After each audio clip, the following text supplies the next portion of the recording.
February ತಿಂಗಳು ಬಂತು ಅಂತಂದರೆ ಇನ್ಕಮ್ ಟ್ಯಾಕ್ಸು ನೆನಪಾಗತ್ತೆ. ಸೆಂಟ್ರಲ್ ಗೌರ್ಮೆಂಟ್ ಅವ್ರದ್ದು ಬಜೆಟು ಸ್ಟಾರ್ಟ್ ಆಗುತ್ತೆ. ಆ ಬಜೆಟಲ್ಲಿ ಟ್ಯಾಕ್ಸ್ ರೇಟ್ಸನ್ನು ಬದಲಾವಣೆ ಮಾಡ್ತಾರೆ.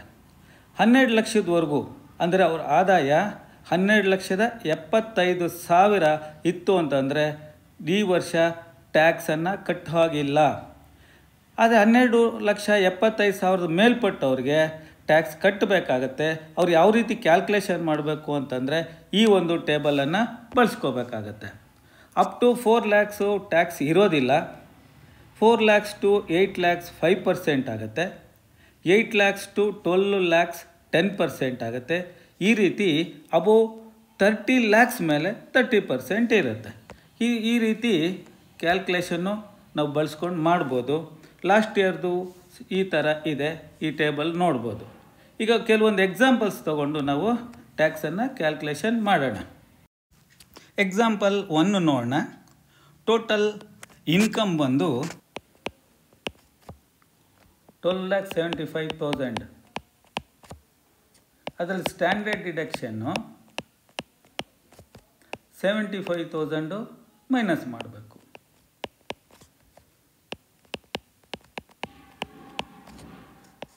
ಇವಾಗ ಬರುವಂಥದ್ದು ಟ್ಯಾಕ್ಸಬಲ್ ಇನ್ಕಮ್ ಅಂತೀವಿ.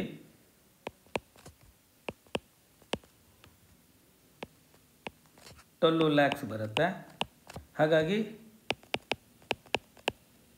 ಟ್ಯಾಕ್ಸ್ ಬಂದು ನಿಲ್ಲಾಗುತ್ತೆ. ನೋಡಿ, ಎಕ್ಸಾಂಪಲ್ 2 ತಗೊಳ್ಳೋಣ. ಫಸ್ಟ್ ಎಕ್ಸಾಂಪಲಲ್ಲಿ ಅವ್ರದ್ದು ಇನ್ಕಮ್ ಬಂದು 12,75,000 ಇತ್ತು. ಈ ಸೆಕೆಂಡ್ ಎಕ್ಸಾಂಪಲಲ್ಲಿ 12,80,000, ಕೇವಲ 5,000 ಮಾತ್ರ ಜಾಸ್ತಿ ಇನ್ಕಮ್. ಅವರು ಟ್ಯಾಕ್ಸ್ ಕಟ್ಟಬೇಕಾಗತ್ತೆ. ಅವರು ಈ ಟೇಬಲನ್ನು ಬಳಸ್ಕೋಬೇಕಾಗತ್ತೆ.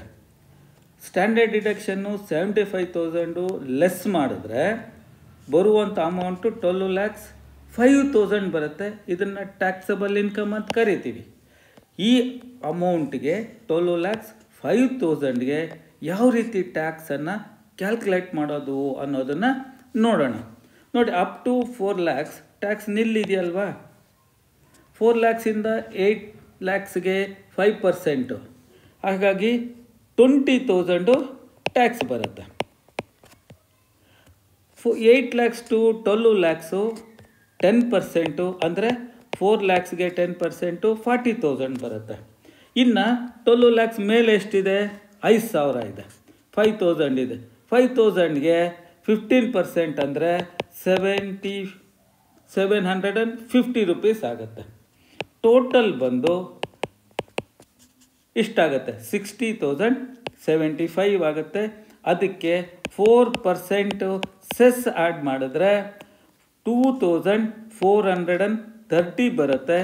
ಟೋಟಲ್ ಬಂದು 63,180 rupees ಟೋಟಲ್ ಟ್ಯಾಕ್ಸ್ ಕಟ್ಟಬೇಕಾಗುತ್ತೆ. ಅವನಿಗೆ ಕೇವಲ 5,000 ಸ್ಯಾಲ್ರಿ ಹೆಚ್ಚಿದೆ. ಹಾಗಾದರೆ ಕಟ್ಟಬೇಕಾಗಿರೋದು 63,180 ರೂಪಾಯಿ ಕಟ್ಟಬೇಕು. ಈಗ ಎಕ್ಸಾಂಪಲ್ 3 ತೊಗೊಳ್ಳೋಣ. ಇವ್ರದ್ದು ಟೋಟಲ್ ಇನ್ಕಮ್ ಬಂದು 13,80,870 rupees. ಇದರಲ್ಲಿ ಸ್ಟ್ಯಾಂಡರ್ಡ್ ಡಿಡಕ್ಷನ್ ಮೈನಸ್ ಮಾಡಿದ್ರೆ 75,000. ಅವ್ರಿಗೆ ಬರುವಂಥದ್ದು 13,05,870 rupees. ಈಗ ಟ್ಯಾಕ್ಸಬಲ್ ಇನ್ಕಮ್ಮು 13,05,870. ಇದಕ್ಕೆ ಟ್ಯಾಕ್ಸ್ ಕ್ಯಾಲ್ಕುಲೇಷನ್ ಮಾಡೋಣ. ಈಗ ಅಪ್ ಟು 4 lakhs ಟ್ಯಾಕ್ಸ್ ನಿಲ್ಲಲ್ವಾ. 4 lakhs to 8 lakhs 5% ಅಂದರೆ 20,000 ಬರುತ್ತೆ. 8 lakhs to 12 lakhs 4 lakhsಗೆ 10% ಅಂದರೆ 40,000 ಬರುತ್ತೆ. ಈಗ 12 lakhs ಮೇಲಿರುವಂಥ ಅಮೌಂಟ್ ಎಷ್ಟು?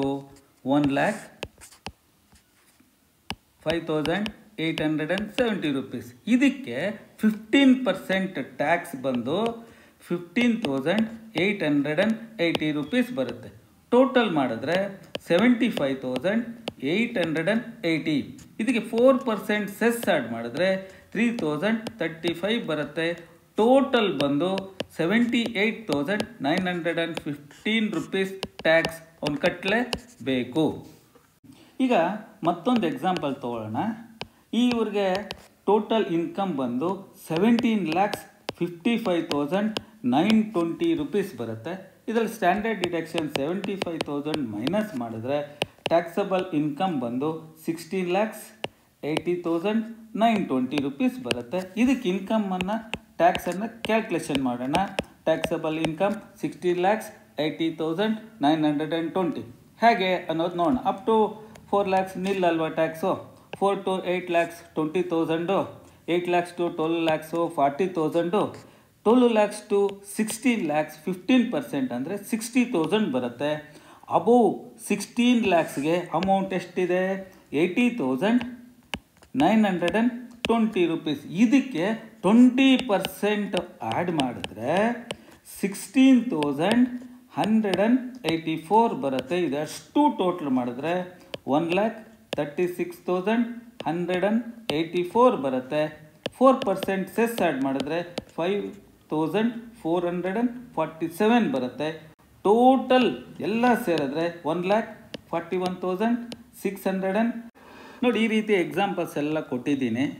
ಈ ರೀತಿ ಟ್ಯಾಕ್ಸನ್ನು ಕ್ಯಾಲ್ಕುಲೇಷನ್ ಮಾಡಿ. ನಿಮಗೇನಾದರೂ ಡೌಟ್ ಇದ್ದರೆ ಕಾಮೆಂಟ್ ಬಾಕ್ಸಲ್ಲಿ ಕಾಮೆಂಟ್ ಮಾಡಿ. ಈ ಒಂದು ವಿಡಿಯೋ ಲೈಕ್ ಮಾಡಿ, ಶೇರ್ ಮಾಡಿ, ಸಬ್ಸ್ಕ್ರೈಬ್ ಮಾಡಿ. ಇನ್ನೊಂದಷ್ಟು ಜನಕ್ಕೆ ಮಾಹಿತಿ ನೀಡಿ. Thank you very much.